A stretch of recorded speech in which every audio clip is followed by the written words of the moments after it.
Hey everyone, Adrienne here, the Integrative Awareness Coach. I just stopped by today to share with you a real quick preview of this Sunday's Creating Your Inner Temple meditation.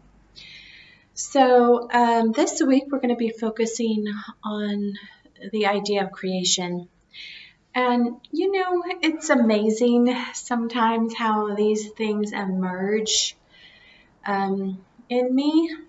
So last week, for example, the theme was I am that I am. And that is really the root chakra, having permission to be here on the planet, to, have a self, to establish yourself that I am energy, in an identity, in an ego. It's related to safety and security and belonging, like you belong here on this planet, you belong in a group or in a family or in a tribe. And so we were looking at the higher octave of the expression of I am and what it means when we create, when we tell ourselves what we are using that phrase, I am.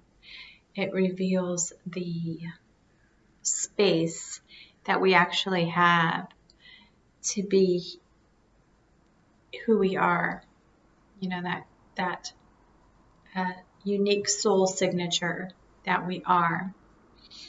And a lot of us grow up with messages that it's not okay to be who we are. We're being our little selves and we're playing, and we hear different messages about what it means to be a girl or what it means to be a boy or what it means to be good, and then we have to alter our behavior to outside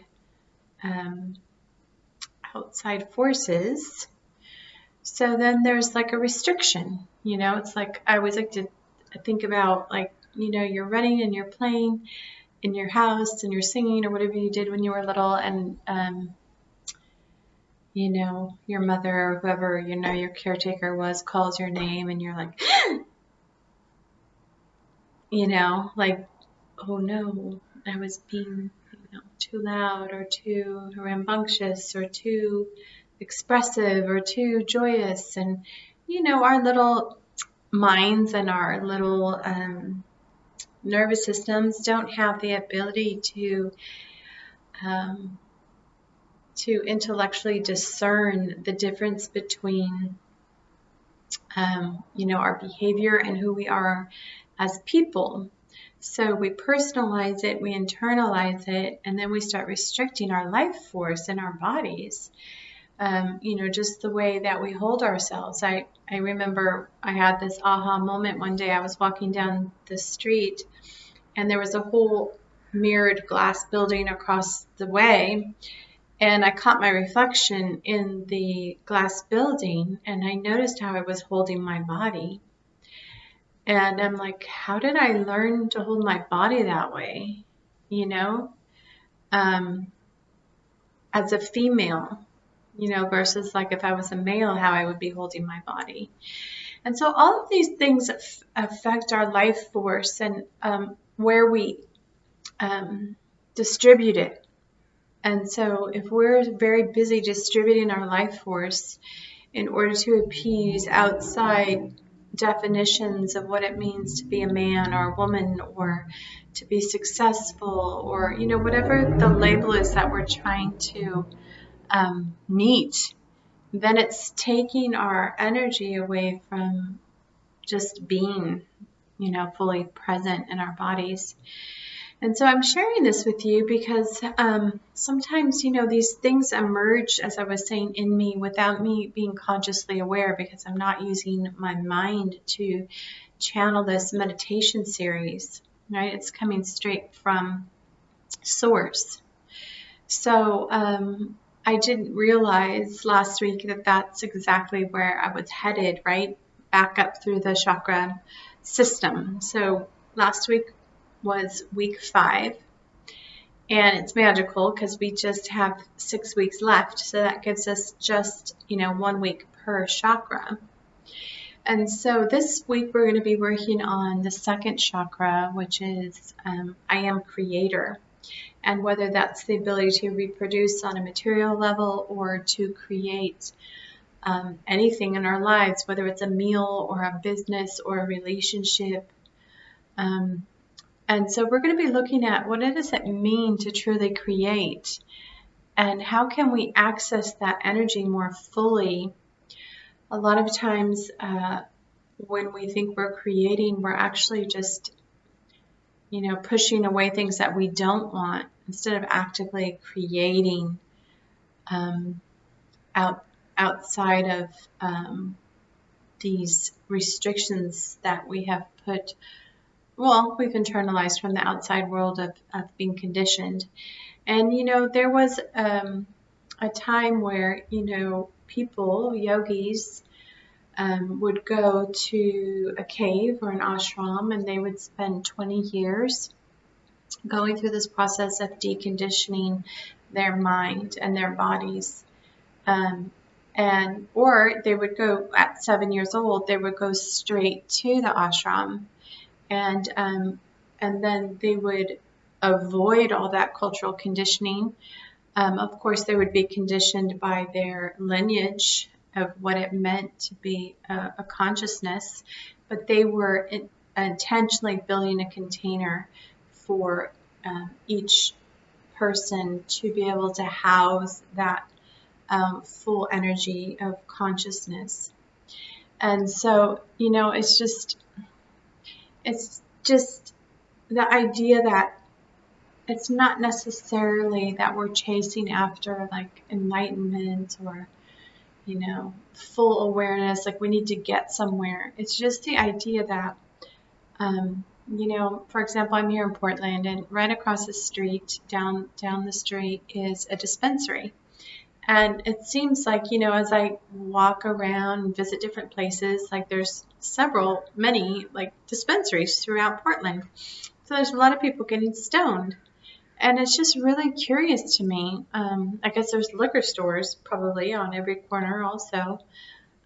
People are just longing for that sense of like relief and altered states. And, there's a real pull toward plant medicine and ayahuasca and these substances that artificially shift consciousness, but it's not sustainable. And so through this meditation series, I am sharing with you techniques and tools to start building that container to hold that level of awareness that people are really seeking when they go after things in the world, like a substance or a money or that relationship. And so it's like, how can I feel fully at home in my body and my space without getting that fix of that outside validation or that addiction? And, there's addictions of all types. I think I was around 27. I was around 27 when it occurred to me. I'm like, oh my gosh, everyone is addicted to something on some level. Whether it's like getting that validation from your parents or people, then it turns into people around you at work and your friends and your spouse, getting that constant validation of like that emotional fix. It can also be food and social media, right? There's so many ways that we get addicted in relationship to the things around us. And all of these things are just placeholders that are keeping us from the fullness of our being, because it's often so wrapped in pain and suffering that has been repressed. And when we get to it, when you really start working through it, it all comes up because it needs to be released, right? And so, but there's this pushing away of it because it's just uncomfortable. So this is the process. And, you know, instead of taking 20 years to go sit in a cave, nothing against that practice. I think it's incredible that, you know, people have the space and the time. You know, and a lot of people, like, I did a month silent retreat, right? And I had people going, why would you want to be silent for a month? Like, I don't get it. Because they don't realize it's not really silent, right? When you go into silence, you realize how loud your mental chatter and narrative is, and you start to hear it, right? When there's no other sensory input, you start to really become intimate with that always chattering voice that has an opinion about everything. And half, you know, not half, let's say most of the time, it is the voice of judgment, opinion, uninformed opinion at that. And it's almost like a little child that is constantly chattering out of its discomfort. And so, you know, that is why I believe, I mean, I know I wanted to do the silent retreat because it's a container to speed up the process, you know, because you get to really hear that internal voice and just how limiting it is, and that you live inside of that. So I just wanted to share with you a couple ideas about what we're going to be going over next week on Sunday at 12 noon Pacific Standard Time. So I hope that you can make it. And again, we're going to be looking at the idea that, I should say, the seed of the second energy center, which is I am creator. All right, that's all I have for you now. Thank you so much for stopping by and saying hi. It was good to see you. And I'll see you hopefully on Sunday. All right, bye for now.